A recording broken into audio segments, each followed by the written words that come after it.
Help support the show by joining the Patreon or becoming a YouTube member. Also, hit that like button and subscribe if you want more Browns-focused content.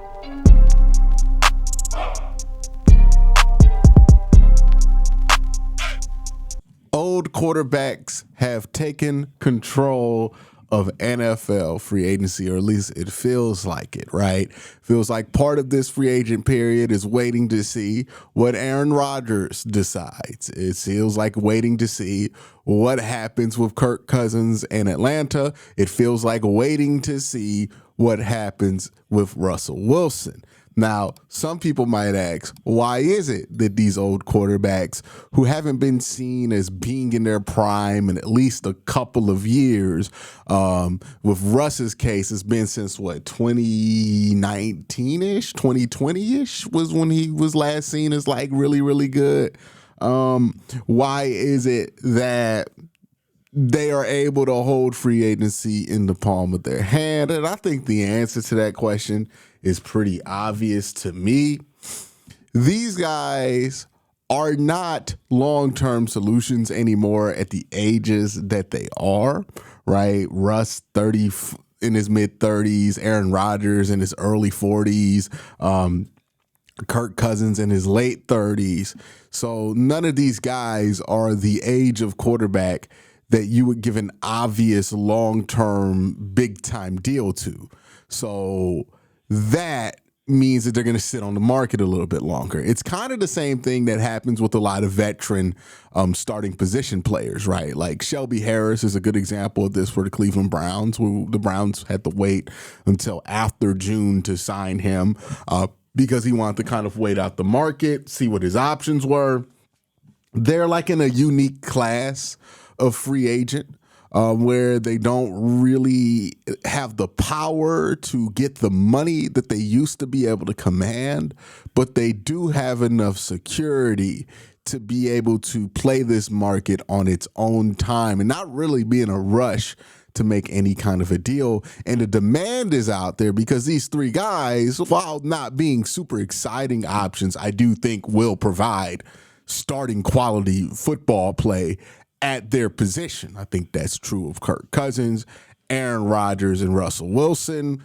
They proved it last year. I mean, Aaron Rodgers was very much a starting caliber quarterback. Russell Wilson, same deal. Kirk Cousins, same deal. All of those guys either finished out the year, in Kirk Cousins' case, only got benched because the team drafted a quarterback in front of him. So all three of these guys, pretty good bets to be a good, not a good, but a starting quality quarterback for you for at least the season, which means that there's going to be a market for all of these guys. But all of these guys' markets kind of overlap a little bit, right? Like, let's use Aaron Rodgers as the beginning of this Jenga puzzle that we're trying to put together with old quarterback free agency. So right now, Aaron Rodgers is seemingly deciding between the Pittsburgh Steelers and the New York Giants. Well, if Aaron Rodgers decides to go to Pittsburgh, then all of a sudden his options are down to New York or maybe Cleveland. Doesn't seem like Cleveland's that interested despite him visiting. We'll talk about that in just a minute.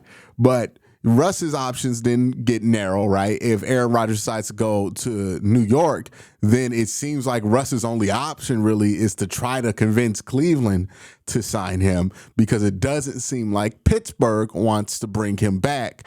So there's that awkwardness there, right? Or maybe Pittsburgh says, you know what, fine, we'll bring Russ back. We don't care. And then if Aaron decides to go to Pittsburgh, Cleveland gets Kirk Cousins, New York gets Russ, then that kind of lines up clearly. But if Aaron goes to New York, then whatever happens with Russell Wilson is going to be a huge question mark because it doesn't seem like Pittsburgh wants to bring him back because it seems like the vibe I'm getting is Russ doesn't want to compete for a job. All of these older quarterbacks don't want to compete for a job, but they're all at the point of their career where they're going to have to compete for a job, the same way Russ competed for a job last year. So we'll see what happens there. But if you're wondering why these old quarterbacks are at the top of, well, not the top of free agency, but being able to kind of slow things down for a lot of teams, this is why. Now let's go on to Kirk Cousins thing, because there was seemingly an update to this whole ordeal. The Atlanta Falcons let the deadline go by, and it seems like they're going to take on Kirk's $10 million deal. Now, not $10 million deal, but the $10 million roster bonus. Now, when I talk to people who cover the Atlanta Falcons, and I asked them, hey, does this mean that Kirk is locked in for the Atlanta Falcons season? They tell me that they think that Kirk is still possible to be cut post June 1st.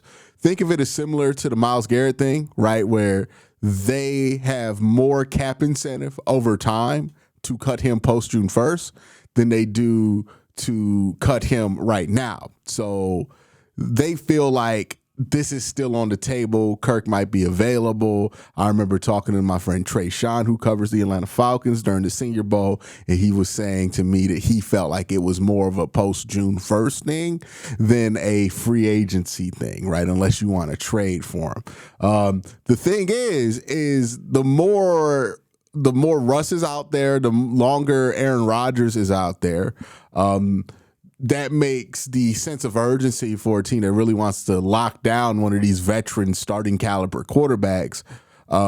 It makes the sense of urgency go down, because if they all make it after the draft, then you feel pretty good about waiting after the draft. So we'll see. We'll see what happens there, but I don't get any indication that this thing is over with Kirk Cousins, that this is either going to extend with conversations about trading him. Maybe Atlanta's open to eating money to trade him. I've heard people compare it to Myles Garrett, like, other than the whole post-June 1st thing that I just mentioned, but like saying the difficulty of trading him is similar to Myles. I think the big difference is that he's not the caliber of player that Myles is, so you're more willing to eat some dead cap to get a player off your books faster if you don't think they're very good, right? Or at least they don't fulfill the need, right? The reason the dead cap hit would hurt the Browns so much with Myles was that you would also have to find a replacement for Myles that you do not have currently on the roster, and you would be trading Myles Garrett. I think it's a little bit of a different situation with Kirk Cousins. All that being said, it's probably a post-June 1st situation. I wonder if the Browns want to wait that long, because waiting till after the draft seems like a bit of a dicey proposition here. Will this affect the Browns' draft strategy?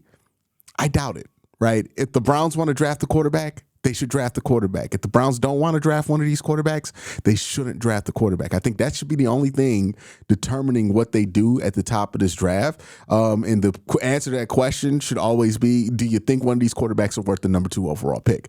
The need for quarterback, the need for a specific position at 2, that shouldn't be the driving factor, right? When you draft for need at the top of the draft, you usually end up making mistakes. Draft the best player that you think you can get your hands on, that you can use on your roster. If that's a quarterback, cool. If it's not a quarterback, cool.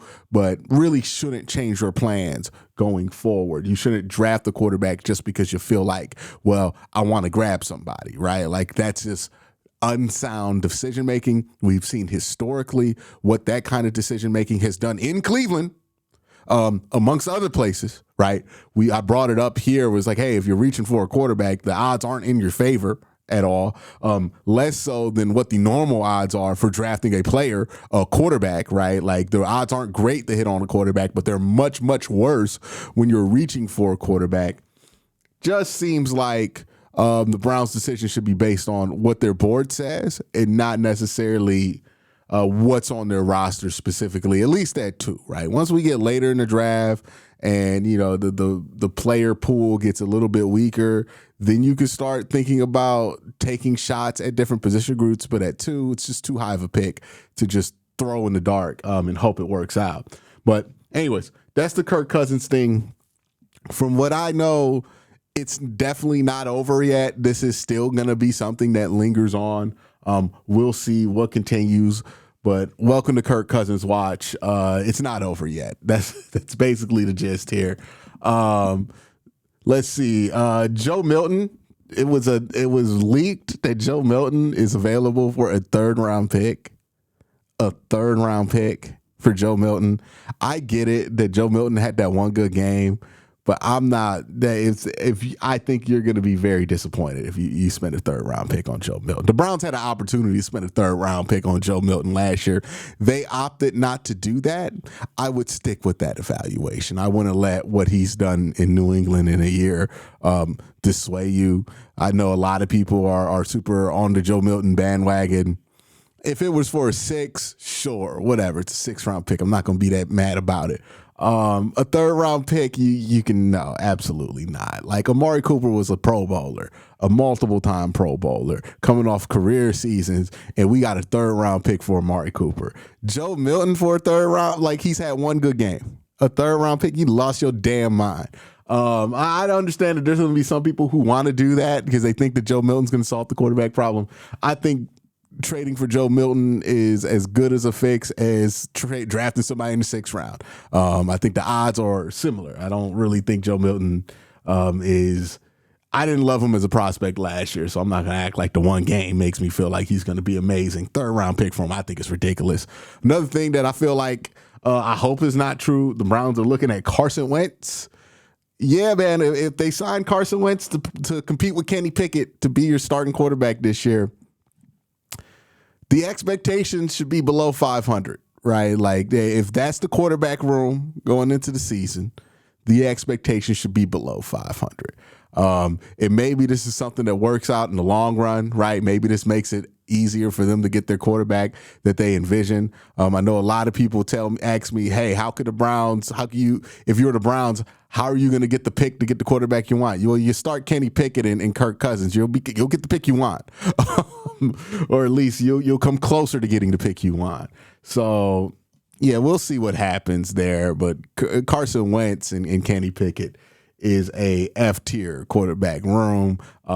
So I hope they do something there to bring this up to at least D+ territory, right? Like C. I understand that the options are not great.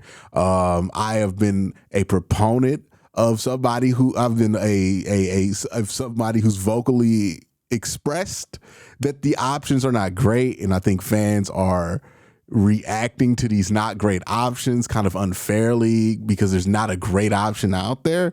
But man, there are like 18 different things I'd rather do than roll into a season with Carson Wentz and Kenny Pickett. That'd be tough, right? And then if you take a quarterback at 2 and that's your quarterback room, God, it's gross, disgusting. Couldn't imagine just doing things that aren't very helpful to your organization, right? But yeah, that's what's going on with the quarterback room. I did want to talk about something going on with the AFC North real quick before we head out. The Jamar Chase, T. Higgins deal. I've seen a lot of criticism about this, surprisingly. So if you haven't heard, the Bengals re-signed Jamar Chase for about $40.5 million, making him the highest paid non-quarterback in NFL history, just eclipsing Miles. So already Miles is not the highest paid non-quarterback, just the highest paid edge rusher in the NFL right now, which is, I think, fair value for Myles Garrett. And I think the $40.5 million for Jamar Chase, he's absolutely worth $40.5 million. And then T. Higgins, $28.7 million APY on his deal. And I've seen a lot of criticism of this contract, or these bevies of contract. They're still trying to work something out with Trey Henderson. I have been a critic of paying wide receivers as much money as they're getting paid now for a couple of years now. I do think that there's diminishing returns on paying wide receivers, but if that is your philosophy, I think these are the two right receivers, and this is the right price to keep those two receivers.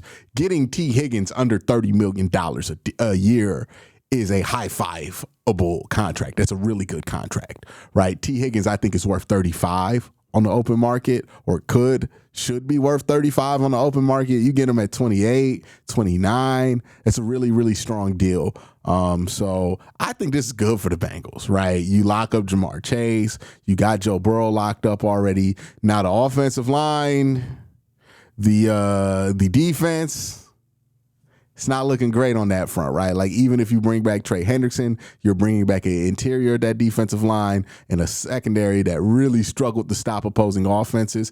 Even with Trey, if you can't bring back Trey, then I don't know what's going to happen with that defense. I think there are better ways to allocate that money position-wise. I think wide receivers are a bit overvalued right now. But if you're going to spend a ton of money on wide receivers, these two at $70 million basically a year for the pair is a fine enough deal to where it makes enough sense to do it. But that's just my 2 cents on that. I've heard a lot of jokes about the Bengals for doing that. I won't ever fault teams for keeping their best players, right? Because you should draft these players to develop them. And you should develop these players to pay them, right? Like, that's the way I think you should do business in the NFL. But all that being said, that's the latest on what's out there about the Browns quarterback situation, the Kirk Cousins watch, the Russell Wilson thing. Let me touch on that real quick. So the report came out today that Russ's meeting was more of a get to know you situation than an actual conversation about money. I think right now, my guess is it feels like at least Russ and Kirk are going to last till after the draft. Right. Aaron Rodgers feels like he's going to make a decision randomly. It could be today, it could be tomorrow, it could be 3 weeks from now, it could be a month from now, it could be right before camp. But I do think that we're headed to that territory with Russ, because I don't really think New York's excited about doing it. I don't think the Browns are excited about signing Russ. And I think both New York and Cleveland would rather go in with different starting options. I think New York is not going to sign Russ, and this is just a pure guess based on nothing, right? This is just my own hunch. I'm not giving you inside sources here or anything like that, so please don't pretend like I'm trying to make a serious prediction right now. I'm just speculating like everybody else. But I think I think the Giants feel like they're holding out for Cam Ward at 3. I don't think they want to trade up for Cam Ward, but I do think they want to hold out to get Cam Ward at 3. I think if anybody wanted to trade up to 1, in the top 3, that trade would have gone through by now. But the fact that trade's not gone through means that I think everybody's sitting and waiting to see what they want to do in the draft versus being aggressive and securing a spot. So I think the Giants want to see, hey, is Cam Ward going to be there at 3? If he's there at 3, I think they take him. If he's not there at 3, I think they take somebody else and they go and try to sign Russ. And the Browns, I feel like they would rather wait it out to see what happens with Kirk Cousins after June versus signing Russ or wanting to draft the quarterback. That's just my guess. I could be wrong. Maybe the Browns are super into this quarterback class, or maybe the Browns are super into Russell Wilson. We'll see. I know Miles has hinted out there like he knows what's going to happen. Yeah, I don't buy it, right? If you're Miles, acting like you knew what they're going to do at quarterback is a good way to kind of because he's a little embarrassed on how this whole thing happened. And I would imagine, you want to do small things to save face and act like you knew everything that was going to go on this whole time and they revealed some gigantic plan to you and everything else is a good way to try to save face. I think that's more or less why he's saying what he said. I don't think this means that Russ is imminent, that Kirk Cousins is imminent. I don't think it means that anything is imminent. I don't think anything's imminent right now. But that's what's going on with quarterback. Y'all let me know what you guys think. Would you be excited about Carson Wentz, Kenny Pickett quarterback room? I'm not. You're never gonna convince me to be excited about that. I don't care who sides. It could be the greatest GM. It could be Ozzie Newsome himself running this team, telling me, Quincy, this is what we gonna do. You just gotta trust me. We gonna have Kenny Pickett and Carson Wentz. And I understand that Ozzie Newsome is amazing at this and knows more than me, but I'm gonna still be like, Ozzie, dog. That's Kenny Pickett and Carson Wentz in 2025. I'm not going, bro. Maybe this is the one you miss. I can't rock with it. There's no way I'm rocking with that. But y'all let me know. Are y'all rocking with that? Y'all excited about Carson Wentz, Kenny Pickett? Let me know in the comment section down below. Y'all have a great day. Have an even better night. Peace.